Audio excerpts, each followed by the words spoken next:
Hello and thank you so much for joining me for Saturday Night Crafting.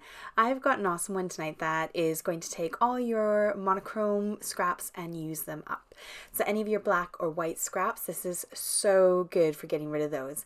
Now I have this box and I keep my monochrome scraps in this box so that when I need like a sentiment or a little kind of backing piece, I can dig through this box and find all my extra little scrap bits. I tend to have a lot of black and a lot of white because I cut my own card bases, make my own card sizes, so I always have lots of these to hand.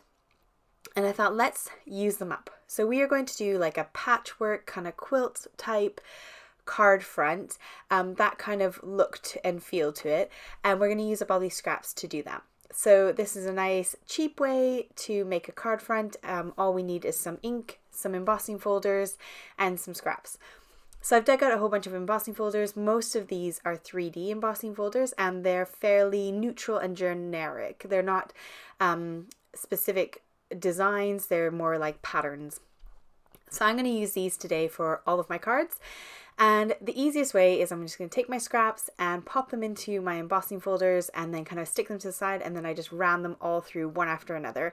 And then I did the same with black. This is a great way to be really like time efficient, and I packed in some episodes of the TV show I was watching while doing it. Now, do be careful and make sure you check your manufacturer's instructions. So whatever machine you're using, make sure you've got the right layer and the right sandwiches. Whether you're working with a 3D embossing folder or a normal embossing folder, you want to make sure you get that sandwich right so that you don't damage your machine. Now some of my scraps are quite big and I thought I want some little bits that I can put on the card fronts that can kind of fill in gaps. So I went ahead and chopped up some of those scraps to be a bit smaller and then ran those through. So you can see here I've got a whole bunch of little pieces. And I've got so much left over, I can make probably another 8 cards. So here are all my finished pieces. I literally took about 10 minutes maybe to run all these through my die cutting machine. It was quick, it was easy. I put multiple pieces into each embossing folder, and like I said, I just kind of lined them all up in my embossing folders and then ran them through. Now I've got this mixed media mat from scrapbook.com. It's I think 12 by 12 inches. It's fantastic. It keeps my work surface from getting messy, but also it holds everything in place. So it will hold my ink pads on my desk and it will hold my papers while I am putting some color on them. And I'm using these domed ink daubers from scrapbook.com. Well, the handles, I don't remember where I got them from, but the dome thingies are from scrapbook.com. And I love the sort of domed ones. I find it much easier to kind of ink blend with them and to apply color. But literally all I'm doing here is just lightly rubbing over with some ink and putting some color down onto each and every single one of these pieces. Now I did find that the edges kind of blurred together. I felt like it wasn't getting enough definition between the pieces when I finished them all, so I took out some black soot distress oxide and did the edges of my panels. Now make sure you use whatever you've got in your stash, so whatever ink pads you have will work for this technique. They don't have to be an oxide, they don't have to be a dye ink. You can use whatever you've got in your stash. So the next fun bit is just placing them down on your card fronts. So I cut myself a card front that was about 1 centimeter smaller than my card base. And I am just sort of almost willy-nilly sticking these pieces down. I found if I thought about it too much and tried to work out what looked the nicest, I then kind of got a little bit stressed out. So I, for the most part, just plonked them down. I put some glue on the back and stuck them down. And I love how they look and how they turned out. And I love that edging.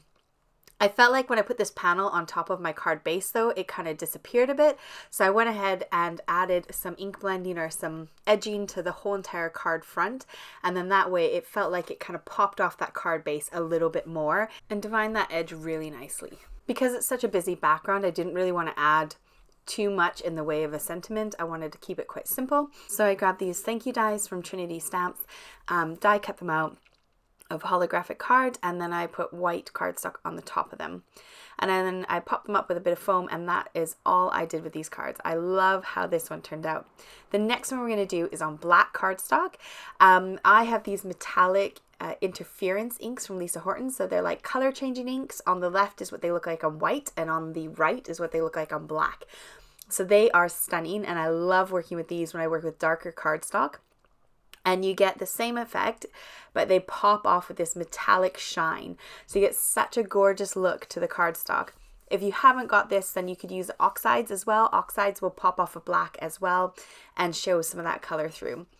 So I'm going to go ahead and do the same thing I did on the first card. I'm going to ink up a whole bunch of these panels in a whole bunch of different colors, and then I'm going to place them all onto a card panel again to stick onto a card base. With these panels, I didn't bother doing the edging because I didn't have a neutral sort of dark color that I could put around the edges of these ones, so I just left them as they are. But I did go ahead and edge my whole entire panel like I did the first one, and I just took the primary color that I seem to have used on this panel, which was like the kind of tealish blue, and I went around the edge with that one. So you can see here the Royal Truffle Shimmer. It's hard to say. I just went around the whole edge of the card in that, and that kind of gave that little bit of definition that I was looking for, like I did in the first card. So again, once I'm all done, I trimmed off all the excess and then I popped it onto the front of my card. But the first one, I didn't have any excess because I did all those edges so nicely. I didn't want to have anything cut off. Now I wanted to do some kind of coordinating words. I wanted to do a thank you card again. So I'm just filling in this background with some ink, and I did actually go ahead and swipe over it with my ink pad to get a nice solid color in the end. And then I stuck some double-sided sticky tape to the back of a piece of that black cardstock, and then I ran it through my die cut machine so that those letters were nice and sticky. Sometimes I find when you put letters onto holographic card, it can kind of smear out the sides and then you get that kind of smudgy look around the edge of your words. So this avoids that completely. So there's the two cards completely finished, two different looks, but the exact same technique on both. And you don't have to stop here. You don't have to have just a front to your card. You can go ahead and use this sort of patchwork theme and create some really awesome die cut backgrounds. So for the die cut backgrounds, I'm making sure that I do not overlap any of these panels. I'm putting them all next to each other and trying to fit them all onto the card, which is a bit tricky because they're different widths and different lengths. But I'm trying my best to fit them all on, trim off the excess so I don't have any glue poking out, and then I can go ahead and die cut them. Now, one of the downsides is that when I did these black panels, I wasn't really thinking, and I should have put them onto a black card base, but I put them onto a white card base so you can see some of that white popping through. So I wasn't sure what I was going to do here, but I just decided that I'll just die cut it out, and then that's where the sentiment can go if it's really noticeable when I'm done. So I got some circles and I got the hexagons, and I'm making sure that I run them through 2 to 4 times to cut through both those layers of cardstock. So we got the cardstock for the beautiful panels, and then we got the cardstock that I glued it onto. So looking back, I should have just put it on paper, not card, but it did cut through, so it's not the end of the world.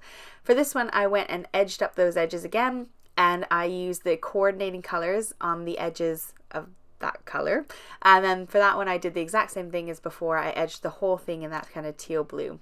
I love that top right one, the really colorful one. I love how that looks, and I can't wait to make a card out of it. Didn't make one today for you, but I wanted to give you some more ideas of what you could do with this technique.